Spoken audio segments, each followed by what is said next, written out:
감사합니다. 기도하겠습니다. 사랑의 아버지 하나님, 이 시간에도 찬양으로 주님께 영광 돌리게 함을 감사드리고 오늘도 한 사람 한 사람 귀한 은혜의 시간이 되게 하여 주옵소서. 예수님의 이름으로 기도드립니다. 예, 오늘은 제목이 나의 인정과 하나님의 인정이라는 제목으로 우리가 이제 제목을 썼는데 이게 제목이 뭔가 하는 생각하는 분들이 있을 겁니다. 예, 오늘 이 시간이 항상 기도를 하지만 말씀이 온전히 선포되고 여러분들은 목사의 말을 듣는 게 아니라 하나님의 그런 말씀을 듣는 시간이 됐으면 좋겠습니다. 우리 서로 전후자와 간에 인사하기 바랍니다. 하나님은 성도님을 사랑합니다. 우리 인사하시기 바랍니다. 하나님은 성도님을 사랑하십니다. 예, 사실 그렇잖아요. 사람들은 항상 살아가면서 인정을 받기를 원합니다. 예, 그게 사람의 본능이죠. 예, 만약에 살면서 인정을 받기를 원하지 않다면 그 사람의 인생은 파괴된 거죠. 예, 적어도 그래서 지금 오늘날에는 이 디지털 시대가 되면서 보면서 이제 특히 우리가 이제 요즘 보니까 AI가 등장해서 코로나 기간 동안에 지금 일자리가 많이 이제 좀 줄어든다는 얘기도 지금 벌써 나오고 있는데 참 일을 하긴 잘하죠. 속도도 빠르고 매장 정리도 지금 다 이렇게 한다고 해요. 예. 아무튼 예, 근데 참 이런 이제 우리는 같은 시대를 이제 점점 지나가고 있습니다. 자, 이런 때 보게 되면 그들은 로봇은 열심히 일을 잘 하는데 로봇은 사람의 인정을 받으려는 것은 없어요. 예, 그게 다르죠.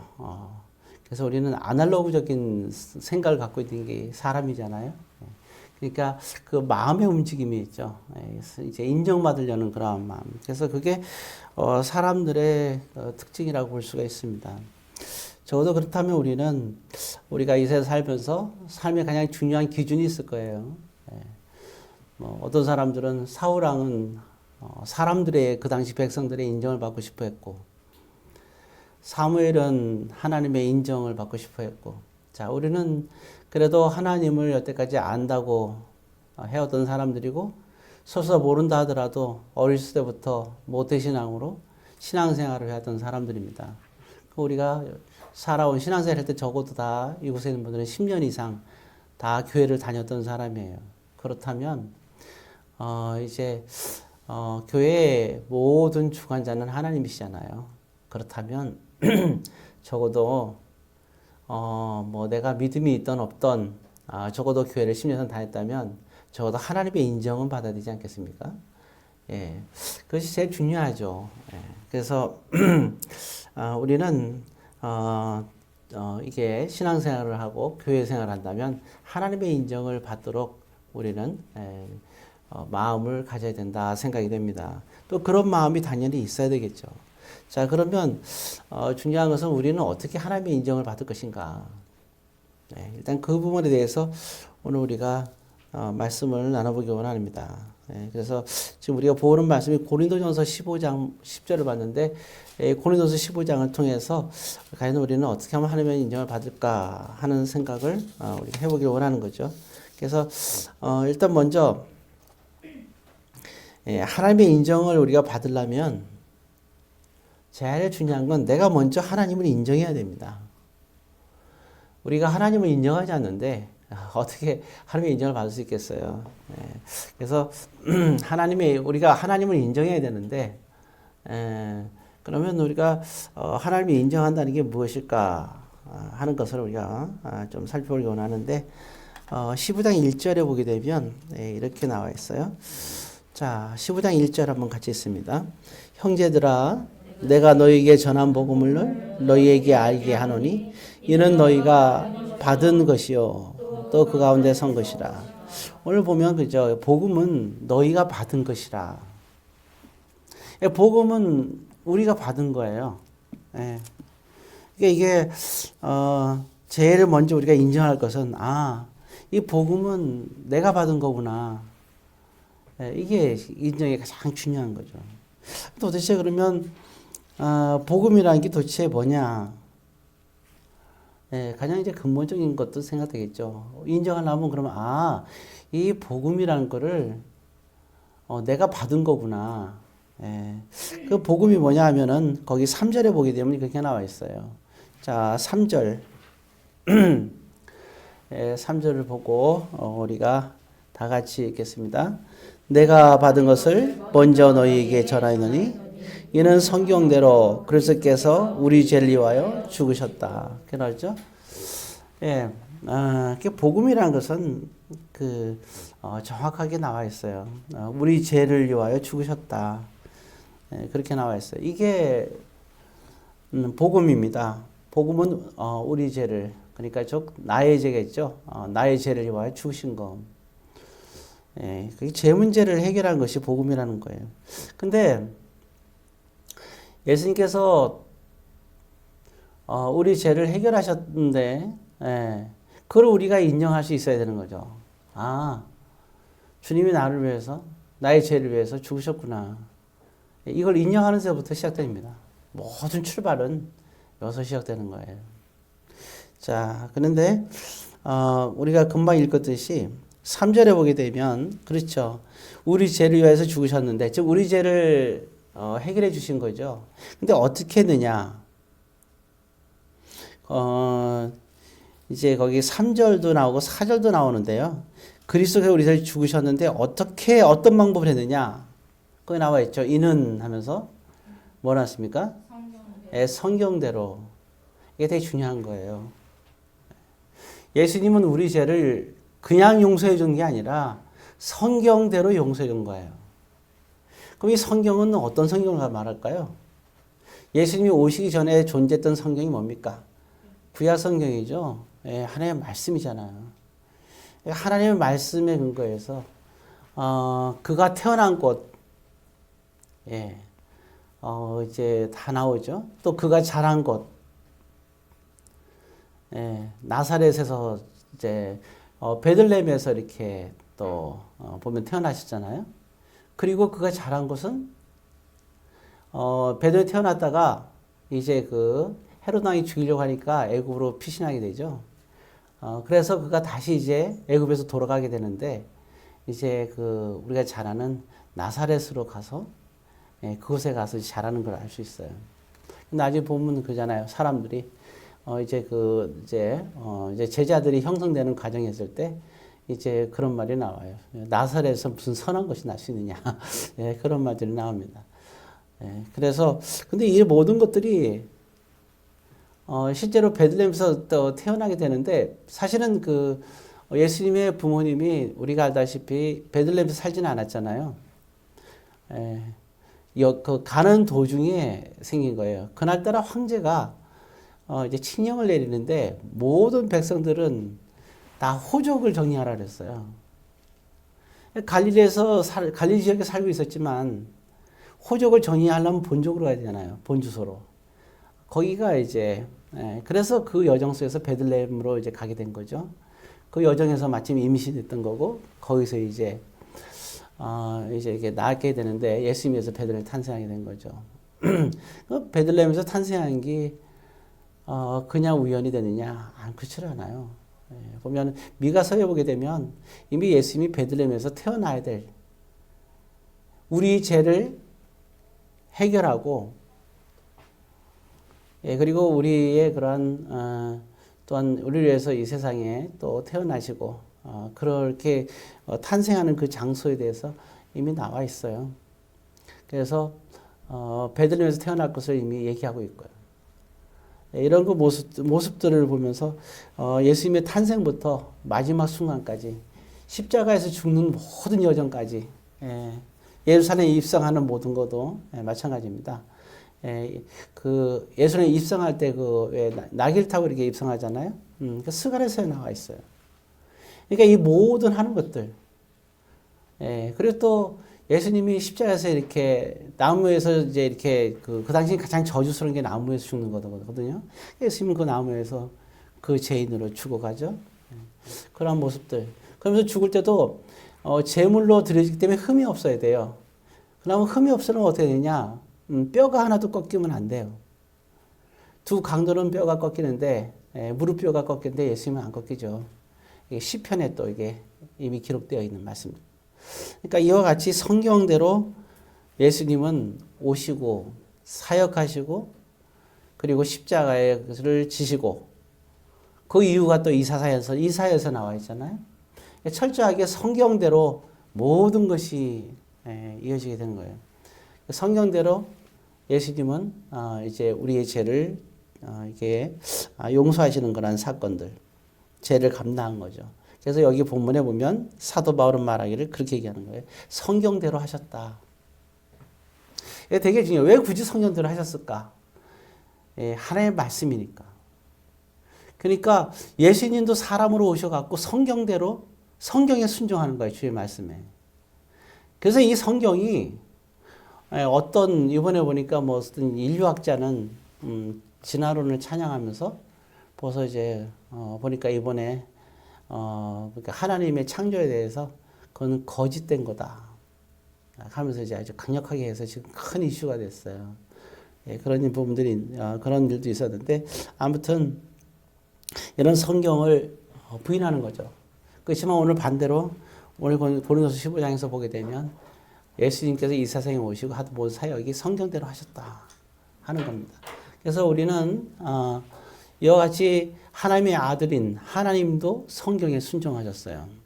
이 성경은 그래서 하나님 말씀이고 이것이 진리인 겁니다.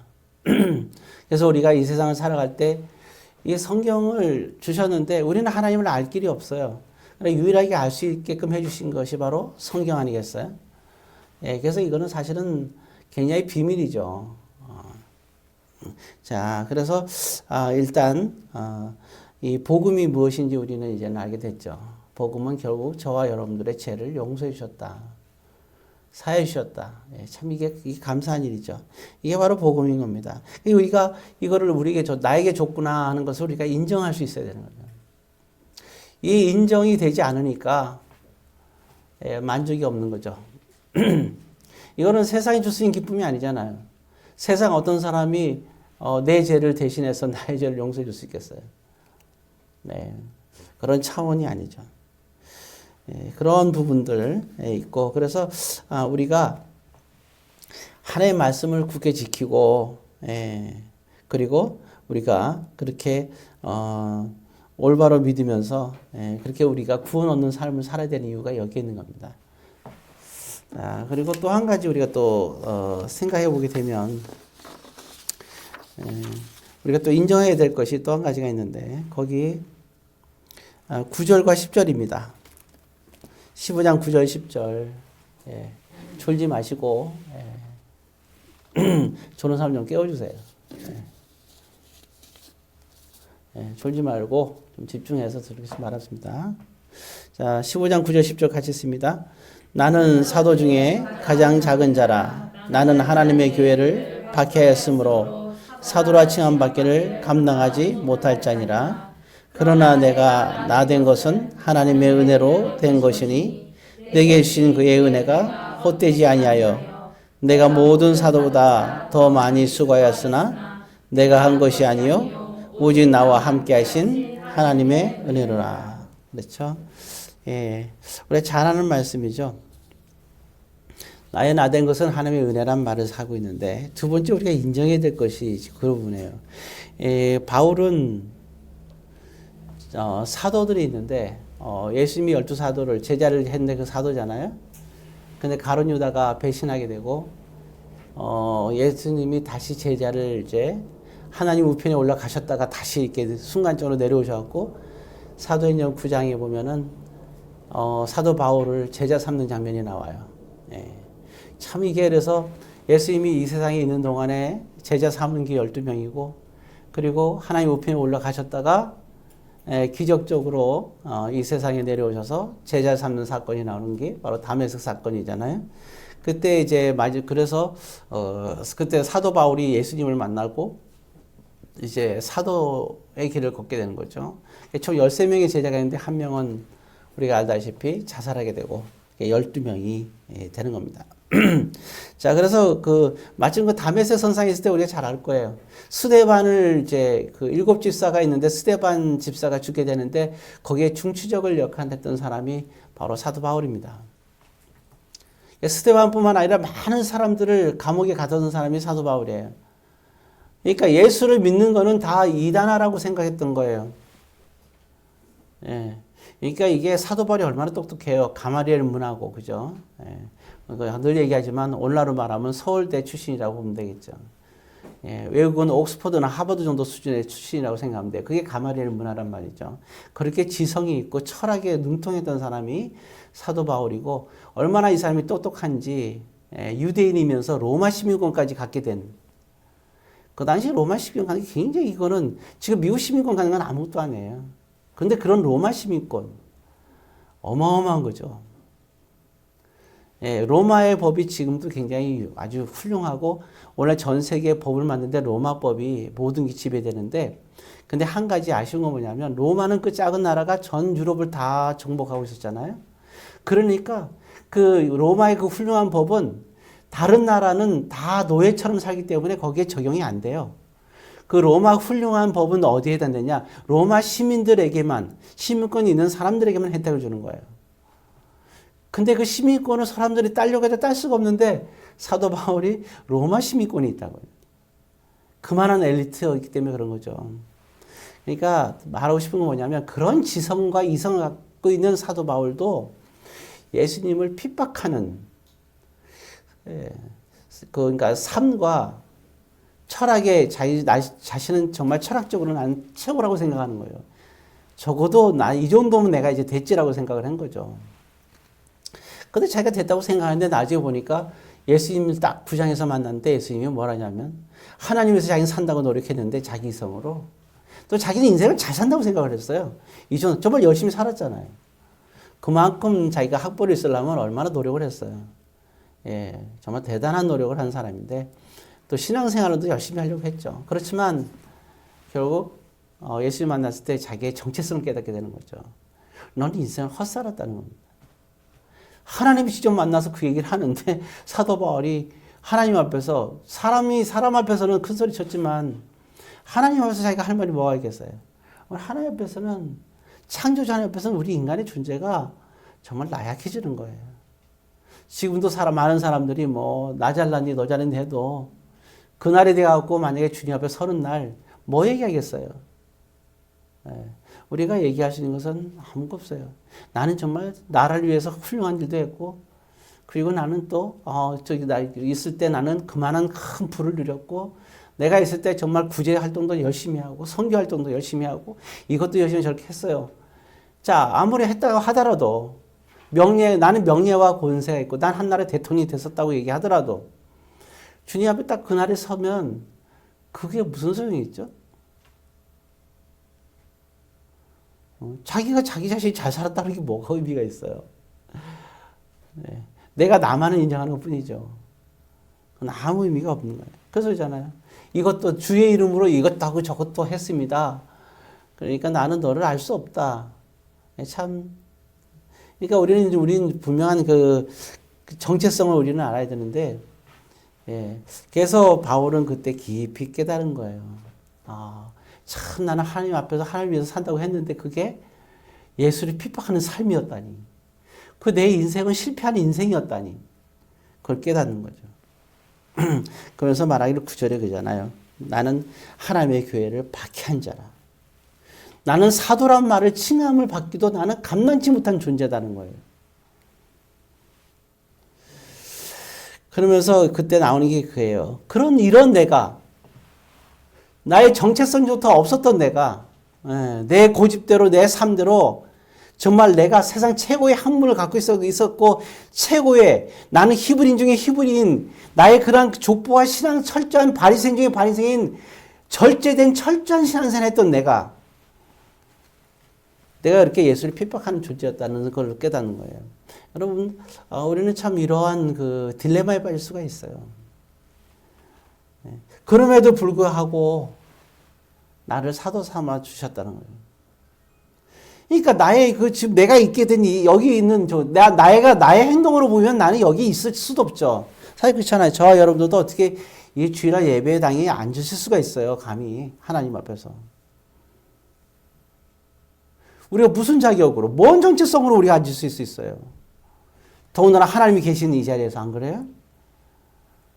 우리가 뭘 잘 살았다고, 뭘 잘했다고, 아무것도 한 게 없잖아요.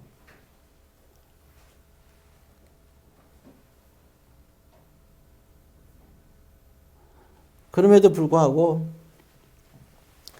하나님은 오늘 이 자리에 여러분들을 어떤 모습이든 앉아서 주님과 함께 예배 드리게끔 좀 하고 계시잖아요.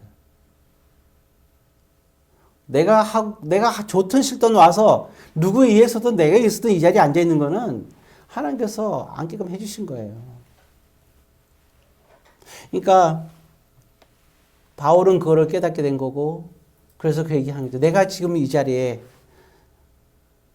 부족한 내가, 지족하게 부족한 내가, 사도 중에 제일 작은 사도, 교회를 핍박했던, 성도들을 핍박했던 내가, 예수를 핍박했던 내가 이 자리에 지금 사도로서 서 있는 거는 전적으로 하나님의 은혜다. 예, 우리는 두 번째 인정해야 될 게 이 부분이에요. 지금 이 자리에 앉아 있는 것. 모태신앙 속에서 여러분들이 정말 그렇잖아요. 믿음도 없고 생각도 짧고 온갖 고집과 아주로만 가득 보여 있는 우리 자신들이 오늘 이 자리에서 예배를 드리고 있잖아요. 아무것도 없네. 왜? 부모님 때문에. 이게 하나님의 은혜는 이제요, 이게. 만약에 나 혼자서 지금 이 세상에서 존재하고 있다. 부모님 안 계시다. 그럼 여기 앉아 있겠어요?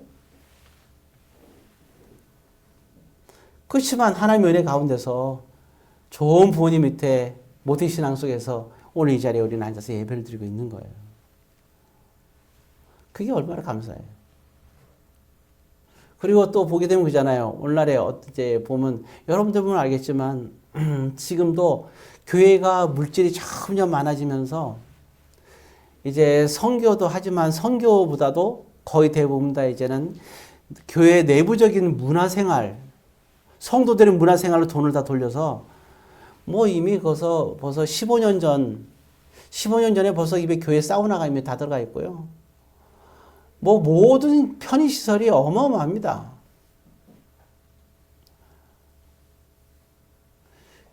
선교적으로 나갔던 모든 물질이 교회 안으로 들어오면서 이런 누리는 모든 것들은 상상을 불허할 정도잖아요. 벌써 강단도 보게 되면 거의 예술적인 수준이죠. 정말 그렇잖아요. 예. 아브라함 때부터 시작해서 그래서 하나님께서는 그때부터 우리에게 가르쳐 주신 게 있어요.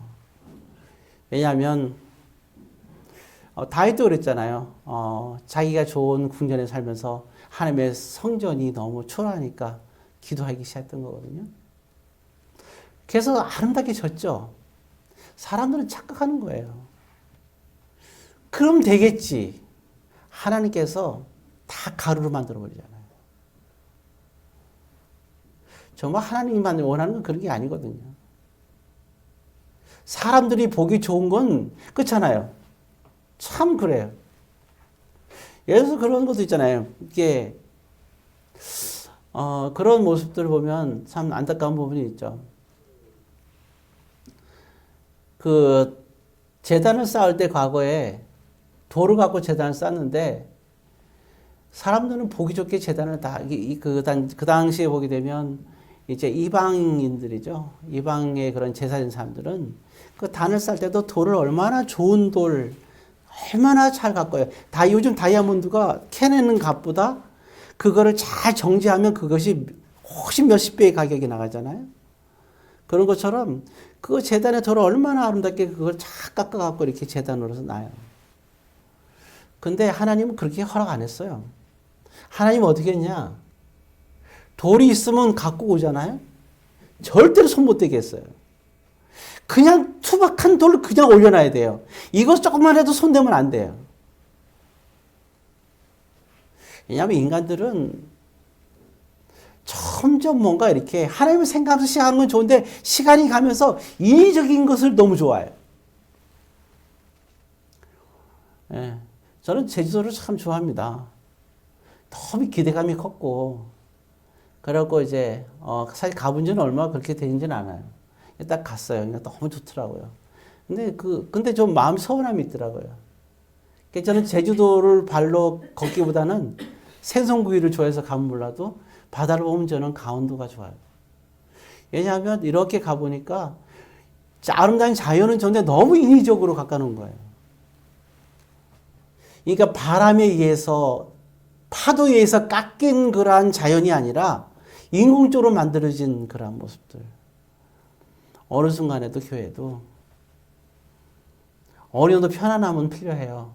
추울 때 에어컨을 켠다든가, 이게 추울 때 난방기를 켠다든가, 기본적인 것들은 꼭 필요하죠. 근데 너무 지나치게 된 것은 하나님께서 기뻐하지 않는 거잖아요.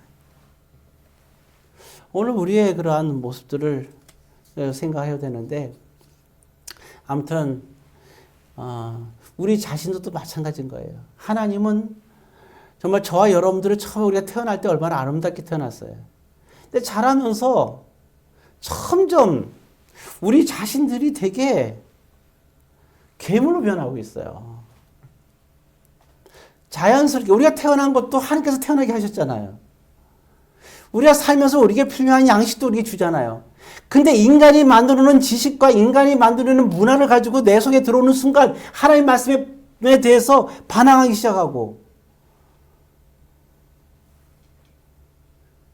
그 조그마고 알량한 그 철학을 가지고 그게 옳은 줄 알고 하나님을 거부하고 하나님 말씀에 정면 대결하고 그게 사도 바울이 담의 선상에서 예수를 핍박하고 교회를 핍박했던 그 모습과 우리가 다를 바가 뭐가 있겠어요?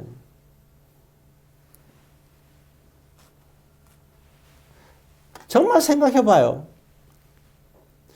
이게 변을 이것으로 숙인다는 거 말한 것처럼 정말 철학이 깊어지고 생각이 깊어지면 우리는 정말 모든 것에 대해서 정말 겸손할 수밖에 없어요.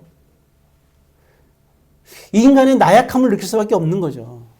우리는 뭘 위해서 지금 노력하고 있나요? 정말 가장 중요한 걸 잃어버리는 거예요.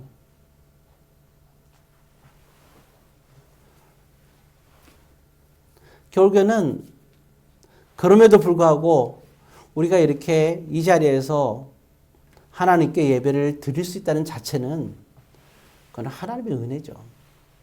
그럼에도 불구하고 저 자신도 마찬가지죠. 저 자신을 볼 때 일주일에 3, 아니 하루에 3을 보더라도 목사로서의 어떤 그러한 자질적으로 봤을 때 제가 봐도 말이 안 돼요. 좀 악하고 죄인이고 개수 중에 개수고 덕이 안 돼요, 덕이. 제가 제 스스로 생각할 때도. 목사로서 이 자리에 강단에 서서 목사라고 얘기하기도 부끄러울 정도예요. 그럼에도 불구하고 오늘 이 강단에서 목사로서 선포를 하나님의 말씀을 선포할 수 있다는 것. 이거는 하나님의 은혜죠. 저도 그래요. 그건 저만 그럴까요? 왜 우리는 순종이 제사보다 다른데 순종이라는 게 얼마나 좋은 건지 몰라요. 나를 창조하신 하나님, 그 하나님이 나를 모든 것을 보호하신 하나님, 그 하나님이 우리가 말씀을 주셨잖아요. 그러면 그 말씀에 순종하는 게 얼마나 기뻐요. 근데 우리에게는 어느 순간부터 그 순종하는 자체에 반항심이 생기기 시작하는 거예요. 사람이 아닌 하나님한테 불순종하기 시작하는 거고 반항이 시작되는 거죠. 참 이거는 교만한 거잖아요. 그래서 우리가 우리의 정체성을 바로 알아야 되지 않겠는가. 그리고 그렇다면 지금 우리가 이 자리에서 예배를 드리게끔 하고 우리에게 하루의 삶 속에서 일용할 양식을 주고 이런 부분들은 다 하나님의 은혜라는 사실을 우리가 인정할 수 있어야 된다. 하나님께서 나에게 은혜를 베푸시고 있구나. 이거 현재형이에요. 은혜를 베푸시고 있구나. 이게 겸손한 거 아니겠어요? 이건 당연한 겸손이죠. 하나님 앞에 겸손해야 되지 않겠습니까? 근데 하나님 앞에 겸손하지 못하고, 왜 5계명이 뭔지 알죠? 사람에 대한 계명에서 1순위 2계명이 5계명인데 부모에게 공경하는 말이 왜 그러냐면, 부모에게 공경하지 못하는 사람이 어떻게 하나님께 공경해요? 부모님은 눈에 보이잖아요. 눈에 보이지 하나님께도 마찬가지죠. 그래서 1계명이 부모를 공경하라는 거예요. 그래서 부모를 공경하지 못하는 사람들은 저주받는 거예요. 그래서 옛날에 돌에 맞아 죽었어요. 부모가 데리고 나가서. 요즘엔 보게 되면 부모가 자녀를 때리면 고소하는 시대가 됐어요. 이게 가요 훌륭한가요? 이제는 어떤 사람들은 또 물고기의 어권에 대해서 지금 주장하기 시작했어요. 바깥에 나오면은 숨이 막혀서 고통스러우니까 물고기를 고통스럽게 하지 말자고. 그걸 소송했는데 패소됐어요. 지금도 그거 이제 증거를 밝히기 위해서, 고통을 밝히기 위해서 지금 연구하고 있어요, 사람들이. 참, 이런 괴물 같은 시대를 우리는 살고 있습니다. 자, 그리고 마지막으로는 11절, 12절입니다. 11절, 12절 같이 씁니다. 읽겠습니다. 그러므로 나나 그들이나 이같이 전파하며 너희들이 같이 믿었느니라. 그리스도께서 죽은 자 가운데서 다시 살아나셨다 전파되었거늘 너희 중에서 어떤 사람들은 어찌하여 죽은 자 가운데서 부활이 없다 하느냐. 예, 그렇습니다. 여러분, 부활에 관한 얘기예요. 부활을 믿지 않아요. 여러분들은 부활을 믿습니까? 예, 믿으시겠죠. 그러나 믿지 않는 사람들이 관스럽게 있다는 겁니다. 이 당시 예수님 시대에도 부활을 믿지 않는 사람들이 있었어요. 굉장히 그러한 정치적인 영향력을 갖고 부를 갖고 있던 이런 권세를 갖고 있던 사람들이 이스라엘에서 사두개파가 있어요. 이 사두개파들은 부활을 믿지 않았습니다. 이게 현세에서 사는 게 전부예요.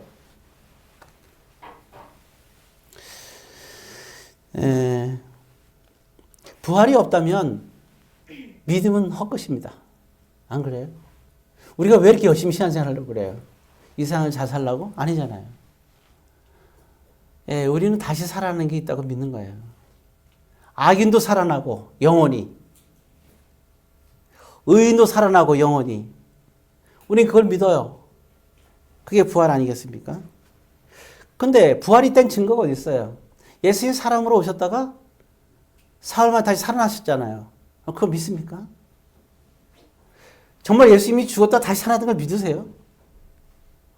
예수님이 왜 죽었다 살아나느냐? 그래서 뭐라고 나왔냐면, 살아날 때, 예수님이 살아날 때 그걸 첫 열매라고 표현하고 있어요. 즉, 다시 말해서, 그 두 번째 열매는 누구예요? 저 여러분들을 말하는 거예요. 정말 우리가 다시 살아난 걸 믿으세요? 우리가 정말 다시 살아나서 하나님 나라에 가고, 그렇지 않은 사람들은 지옥에 간다는 걸 정말 믿는다면 우리는 하나님 앞에서 우리의 살아가는 여정에서 하나님 앞에 우리가 똑바로 하나님을 인정하고 우리가 살아가겠죠. 그렇잖아요. 부활하면 하나님 나라에 들어가느냐 못 들어가느냐 차원이니까. 그러면 우리가 부활을 믿는다면 우리가 이 세상 살면서 부활을 생각하고 하나님을 생각하면서 살아가는 거죠. 근데 우리가 이 세상 살아가면서 만약에 우리가 하나님을 생각하지 않고 살아간다면 그 사람은 부활을 안 믿는 사람이에요.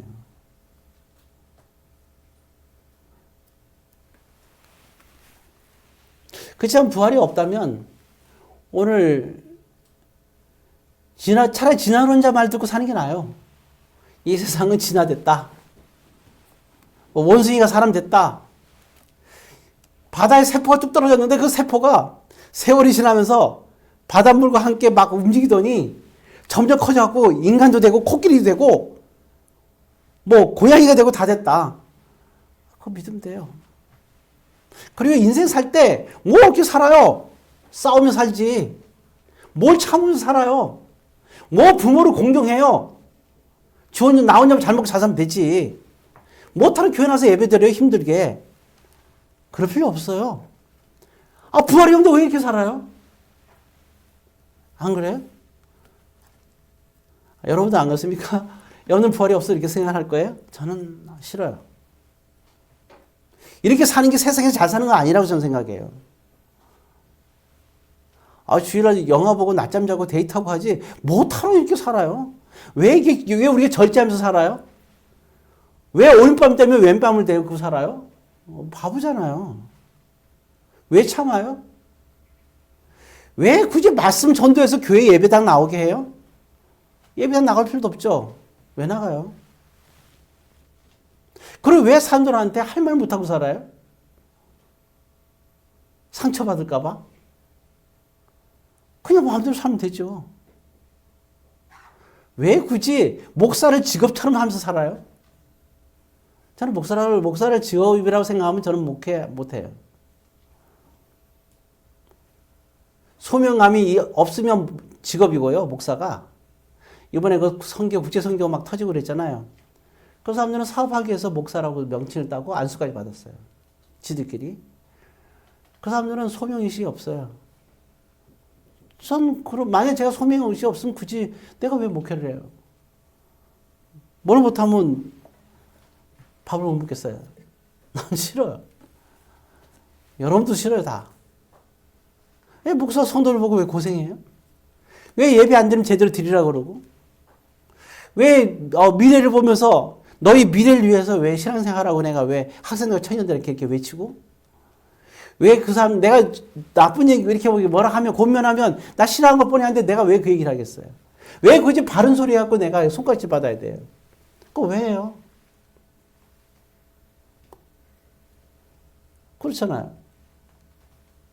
부활이 없는데 뭘 그걸 해요, 내가?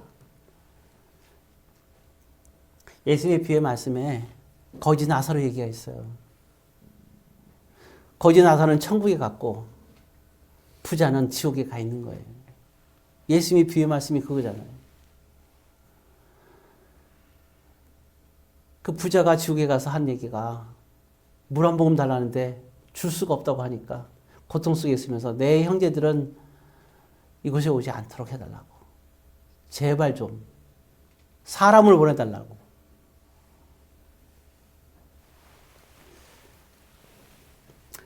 이걸 믿기 때문에 이렇게 다시 살아난 부활을 믿기 때문에 지옥에 가지 말라고. 너희 부모는 믿어도 너희는 지옥에 갈 수 있다고. 그래서 바꾸라고 삶을. 생각을 바꾸고. 이건요, 생각해 보세요. 그래서 미국이 있다. 얘 다 알잖아요. 옛날에 미국 가기 힘들었잖아요. 미국 있다면 안 믿는 사람도 있어요. 근데 여러분 생각해 봐요. 미국이 있다는 걸 안 믿어진다고 미국이 없어지나요? 미국이 없다고 안 믿어져도 미국은 있는 거예요. 천국이 없다고 믿어도 천국은 있는 거고, 부활이 없다고 믿어도 부활은 있는 거거든요. 이건 믿고 안 믿고의 차원이 아닙니다. 그래서 믿으니까 안 믿을까 문제가 아니라 부활이 있고 천국과 지옥이 있기 때문에 이 세상에서의 삶은 길어야 80에서 90. 천국은 부활해서 끝까지 살아야 된단 말이에요. 이걸 알기 때문에 여러분들에게 목사든 목사가 아니든 얘기하는 거예요. 제대로 된 열매된 삶을 살으라고. 안 믿어도 우리가 부활하고 하늘에 들어갈 수 있는 합당한 삶을 살게 되면 믿으면 상관없이 천국에 들어가잖아요. 그래서 그렇게 안타깝게 얘기를 하는 거예요. 지금 룰루랄라하고 지금 그렇잖아요. 믿음이 있고 없고 떠나갔고 우리가 주의를 그렇게 지키라 수 있기 때문에 모여서 예배를 드려요. 그렇지만 자신은 믿음이 있다 하면서 지금 이제 버스를 타고 기차를 타고 룰루랄라 놀러 다니다가 거기서 그래갖고 만약에 사고 나서 죽으면 주님 앞에 서면 뭐라고 할 거예요? 제가 잠깐 실수했으니까 저 천국에 좀 데려가 주세요. 그래요? 그럼 뭐라 그래요? 악하고 게으른 종이라고 얘기하는 거예요. 이게 안타까운 거예요. 어떻게 목사가 목사 자신을 위해서 여러분들이 교회 나오라 하겠어요? 그래서 인정해야 될 것이 세 번째가 뭐냐? 부활입니다. 아, 부활하는구나. 부활이 있구나. 적어도. 이 세 가지를 인정해야 됩니다. 이 세 가지를 인정하고 살면, 부활이 있다고 인정하고 살면 우리의 삶이 달라지는 겁니다. 자, 이제 말씀을 마치겠어요. 오늘 세 가지의 말씀을 드렸어요. 그러니까 여러 가지 세 가지를 여러분들이 인정하고 믿음 생활을 여러분들이 열심히 해서 사람들의 인정을 받으라는 거 아니에요. 하나님의 인정함을 받으시라는 겁니다. 다 이와 같이 하나님의 인정함을 다 받기를 주의 이름으로 권면드립니다.